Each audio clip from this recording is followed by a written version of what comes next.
On the podcast today, we're talking about how to pitch a song and avoiding some common mistakes. Plus, we'll have music by Delisa Archer, a great cover of Won't He Do It? Welcome to the Christian Musicpreneur Podcast, where we provide tips, tools, techniques, and resources to help you grow your ministry. I'm your host, Simone Henry, a business coach and mentor for independent Christian recording artists. What I wanted to say, I guess I should introduce myself. My name is Simone Henry. I am a coach and mentor, a business coach and mentor for independent Christian recording artists. And I guess I should say business because when people ask me questions and they want to know how they should, create their songs and, they just need help on their sound and just things like that, that is not my expertise. I can give you my opinion, but again, that's not my expertise. So I normally ask other people, ask like producers that I trust to listen to it and tell me their opinion. And they would let me know, what the productions should sound like. So all that to say is that I am a business coach for Christian independent recording artists. If you're watching, say hello, by the way. What I do is I help you to brand yourself and build your fan base so that you can make money with your music.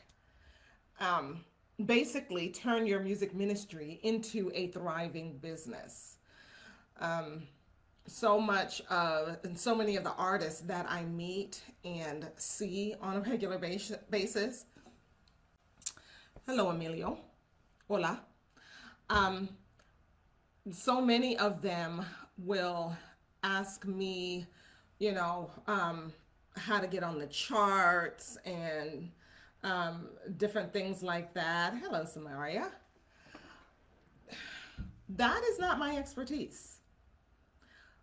To me, the mark of success is, are you able to sustain your ministry without necessarily constantly taking money from your personal account or from, the money you make on your job?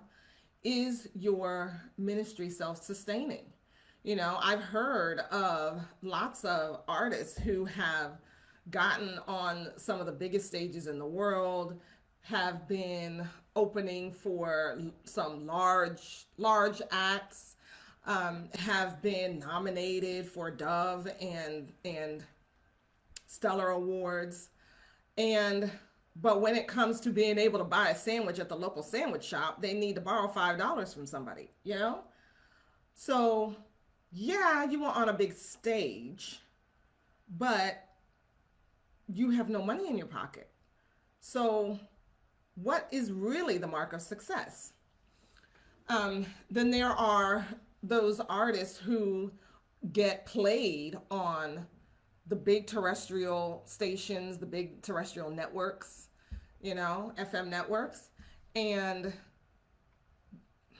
okay, yeah, their music gets played. And then once that airplay stops, then what? Can the people who liked your song find you again? Do they know who you are? Do they know how to get to your website, your socials, anything, I've heard lots of artists tell me that, yeah, I'm getting radio airplay. That's great. Is it enough to become a household name? And then, they get a boost in traffic. They may get a boost in traffic to their websites or to their socials. And then that traffic goes away once that airplay goes away. Once you are, your song is aged off of the rotation, can you keep those people engaged who were listening to your song who really liked it? You know, can you still contact them? Can you still can you entice them to listen to your newest song that maybe you haven't gotten on the radio, right? So this is so when it comes to what is success in the music business,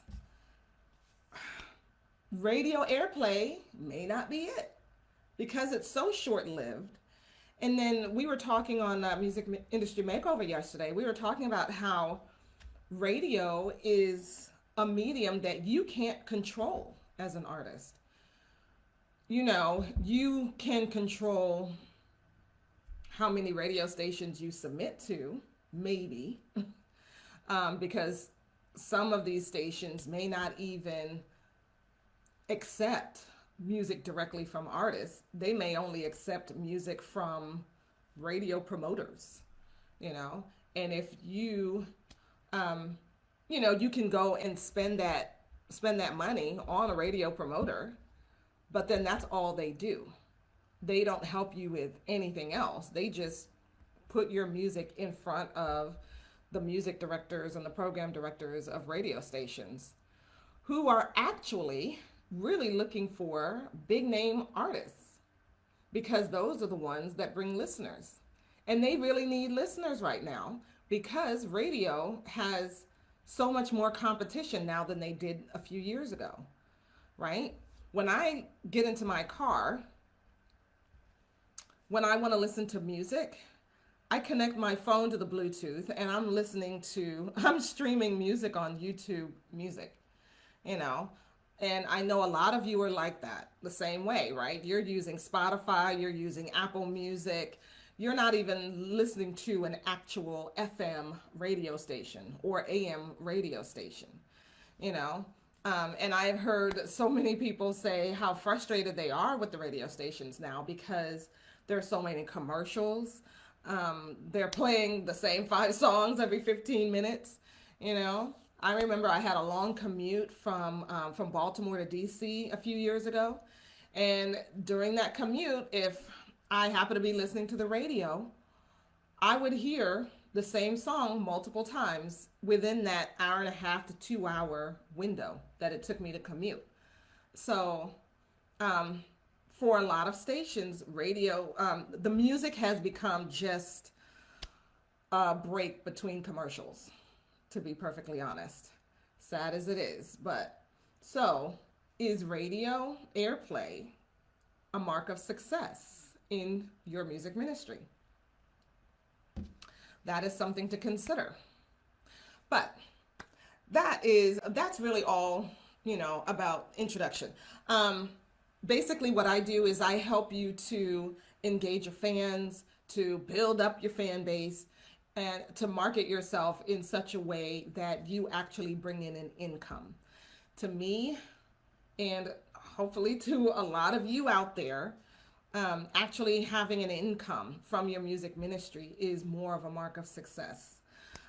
When the fans, the people that you're trying to reach, if they are engaged, if they are excited about your music, if they are sharing your music with their family and friends,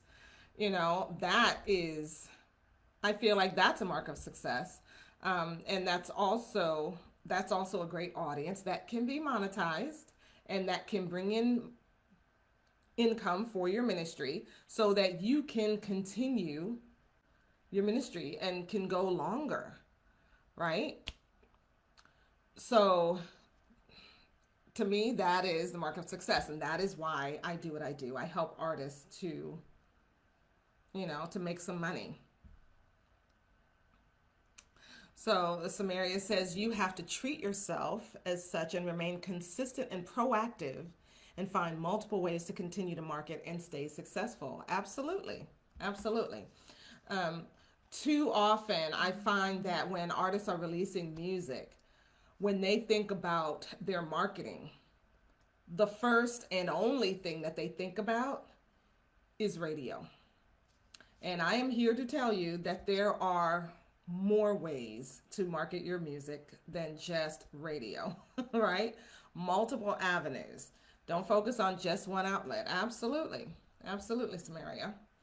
Okay, so today I wanted to talk about pitching. Pitching your music to industry professionals, podcast hosts, radio hosts. You know, when I say radio, I'm mostly talking about your internet radio stations, your internet radio hosts, people who actually want to hear from independent artists, people who are actually eager to receive new music from indie artists, people who are not necessarily household names, but who have really good music and music that can stand up right next to Kirk Franklin and Fred Hammond. Okay, so here's the issue. I got an email yesterday from an artist who sent me a press release, and they were basically pitching me their new song. So the problem with it, as I was scanning this press release, I realized that first of all, this artist is not a Christian artist.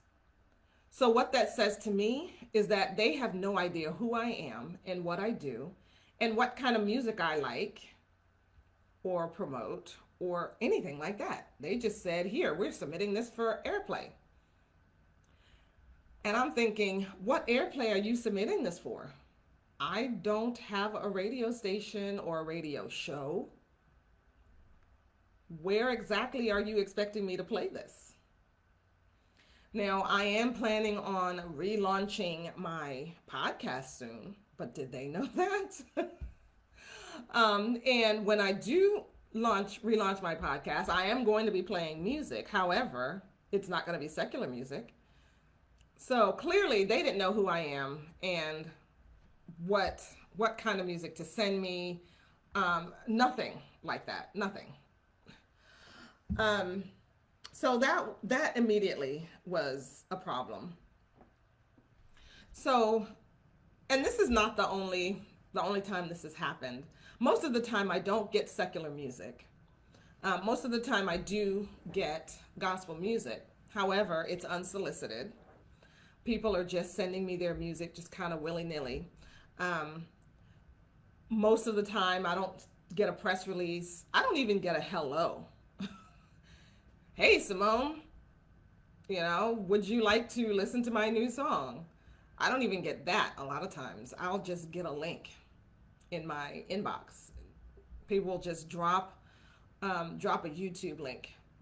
And when I reply and say, hey, why are you sending me this? Oh, I thought it would bless you. Okay.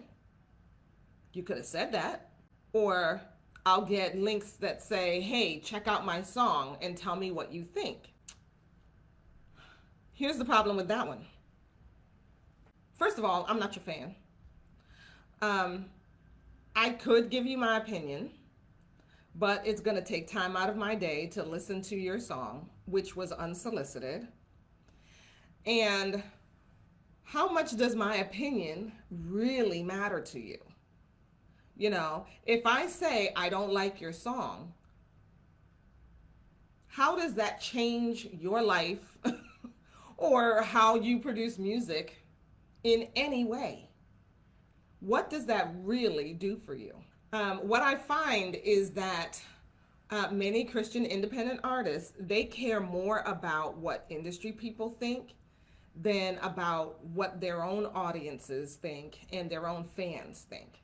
They will send their music to people like me and ask me what I think.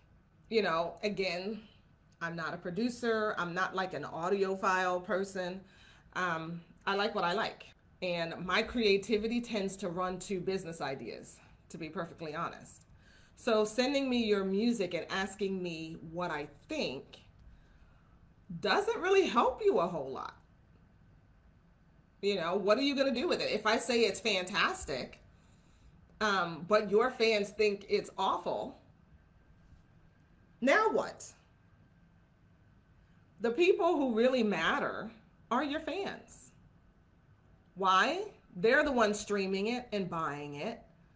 You know, you may have, if you want to be on any award show or anything, you may have some people in your fan base who are voting members of the different academies.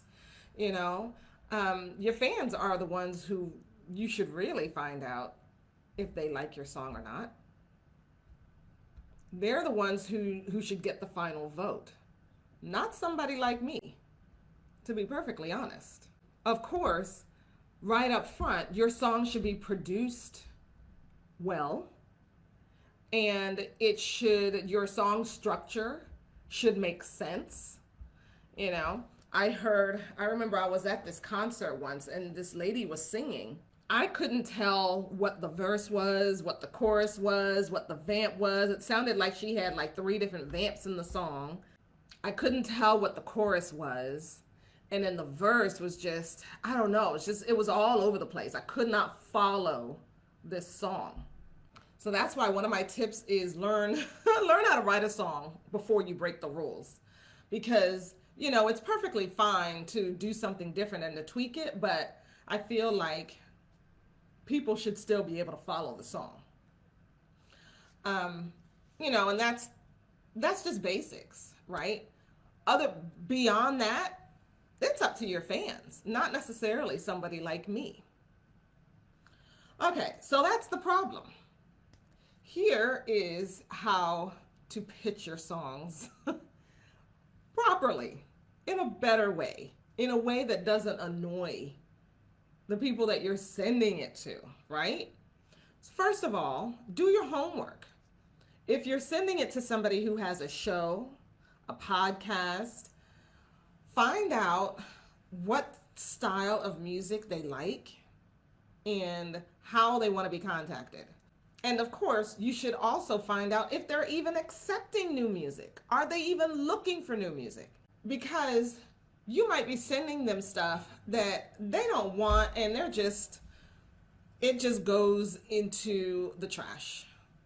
You know, listen to the show first. Listen to the host.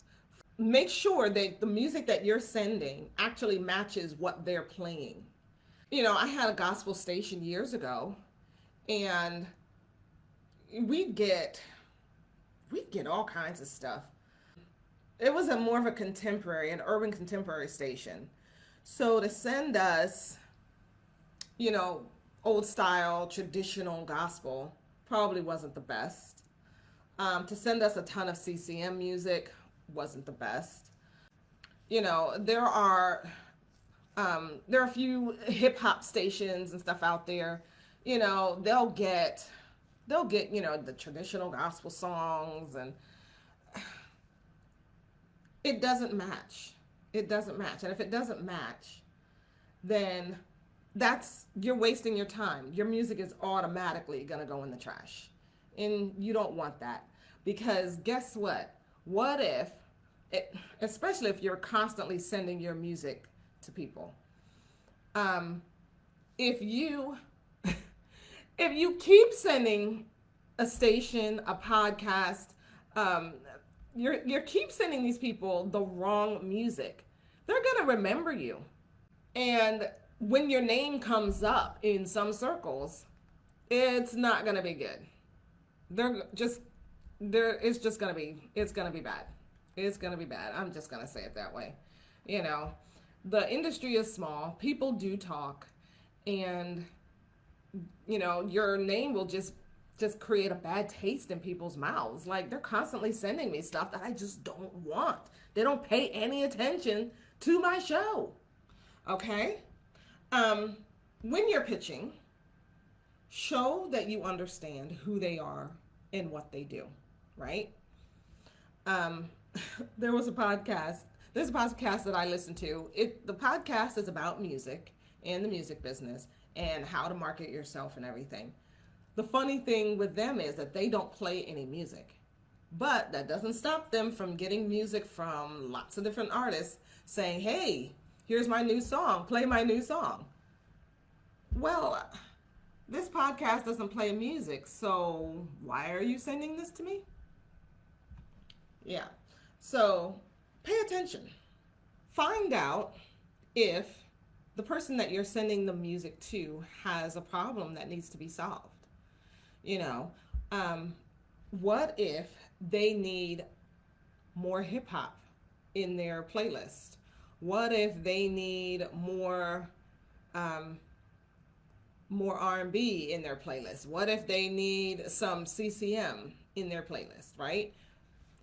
Show that you're paying attention, that you've heard what the issue is. And if you can actually solve that problem, then say, here's my song. It will, I heard you talk about, say that you wanted some more CCM for this particular show that you're working on. You know, my song is CCM. Do that. Don't just send them a link and they have no idea what it's for. But acknowledge, I hear you have a problem. This song will solve it or will help solve it, you know? If somebody is putting together a showcase, a concert or something, and they need some artists to fill the program, submit yourself as an artist who can help fill it. If it's already full, you know, say something like, you know, I can be ready at a moment's notice if anybody drops out. You know, I'm sure you don't want to be left in the lurch. I am ready to be there to help you, right? Be succinct and get to the point. I've been having this trouble lately. I've been getting lots of people messaging me in my inbox, and what they say is hello. And they wait for me to respond, and I say hello or nice to meet you. And then they say, how's your family? And I am completely confused because I don't know you. Why are you asking about my family? I don't really do small talk, really. You know, if you have something you want to ask me, just ask. Forget the small talk.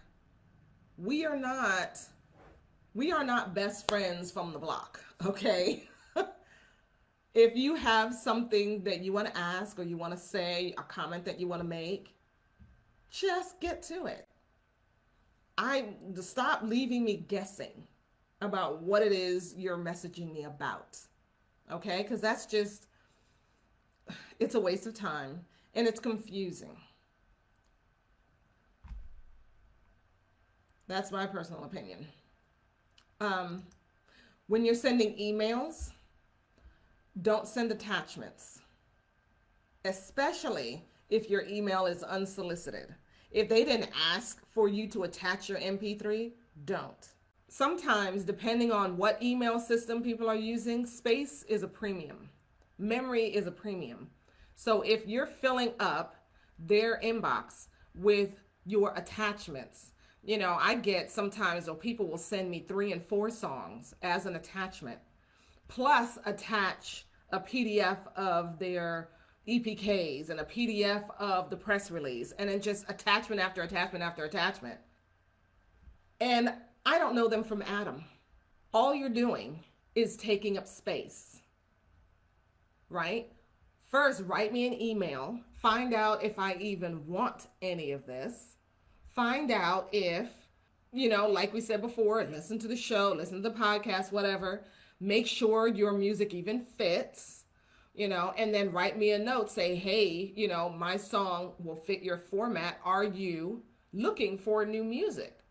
And if I write back and say yes, you know, please send it this way. Send me a link to download the song rather than attaching it. When I do this for artists that I'm working with, I will send press releases to program directors and different people, and I will put the text of the press release directly in the email. No attachment necessary. I'm not trying to clog up anybody's inbox. Okay? It's a shame that, you know, all of these cloud services and, you know, Dropbox and Gmail and all these different cloud services, they give us all this great free space that we can use. The problem is sometimes all of that space can get used up pretty quickly if you are receiving emails from multiple people, all with attachments. So be mindful of that, especially if it's unsolicited.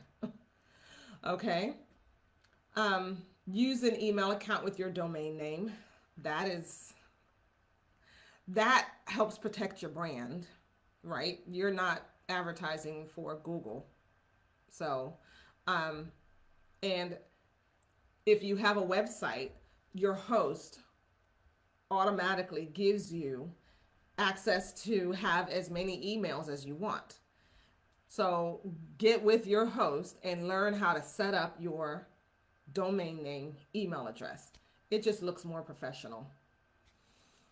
It just looks, and it looks a lot less random, you know. And prepare for rejection. Not all of your submissions are going to be accepted.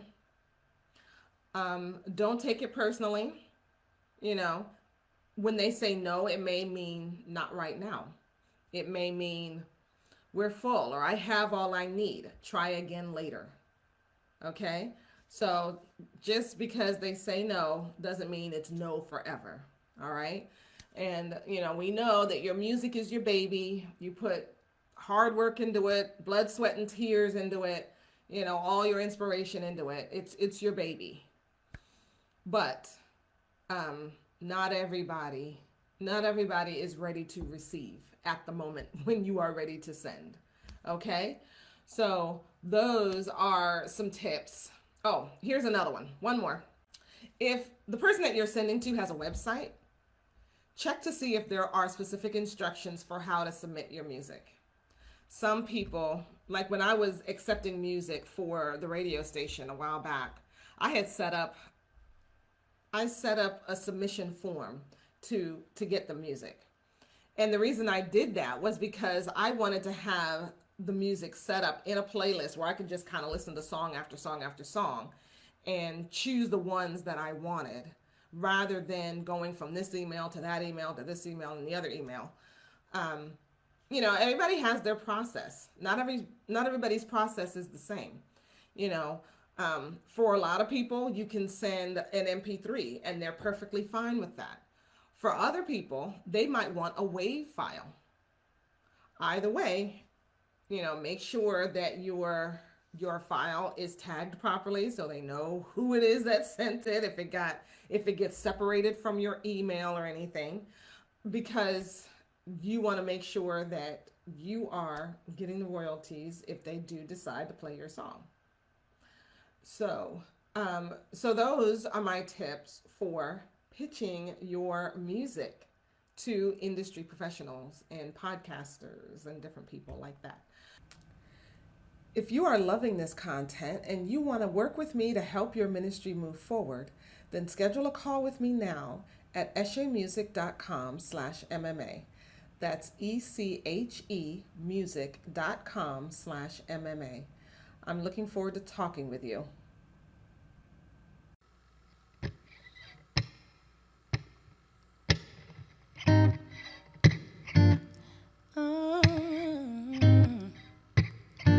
All right. Yeah. Won't he do it? He said he would. Fight your battles for you, they gon' wonder how you sleep at night. Won't he do it? Yes, he will. Anybody tell you something different, you know that's a lie. You gon' look back and be so amazed. How it turns out, it's only his grace. Won't he do it? He said he would. So I trust him at all times.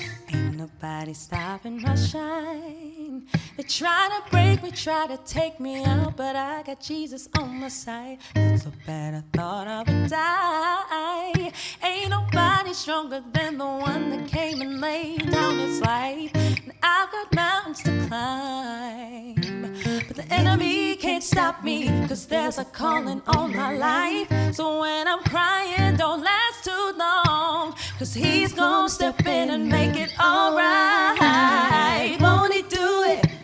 He said he would, yeah. But your battles, boy, and they gon' wonder how you sleep at Ooh, night. won't he do it? Yes, he will.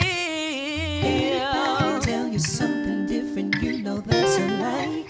You gon' look back and be so amazed. How it turns out it's only his grace. Won't he do it? You said he would. So I trust him. So I trust him at all times. Tis so sweet to trust in Jesus, yeah. So I trust him at all times. Just to take him at his word, yeah. So I trust him at all times. Just to rest upon his promise. So I trust him at all times. Just to know it was said by God. So I trust him at all times. Say, won't he do Won't it? he do it? Yeah. He said he would. Oh, Don't you battles where you think and wonder how you sleep won't he at do night. it? He Oh, said he will. yeah. Anybody tell you something different, you know that's You a gonna lie. look back, Look yeah. back and be so amazed. How it turned How out. it turned out is only his Won't he do grace. it? Won't he do it? He Yeah. said he would. Do I have a witness? So I trust him at all times. Oh, do I have a witness to say I will? So I trust him at all times. Anybody believe the word of the Lord? So I trust him at all times.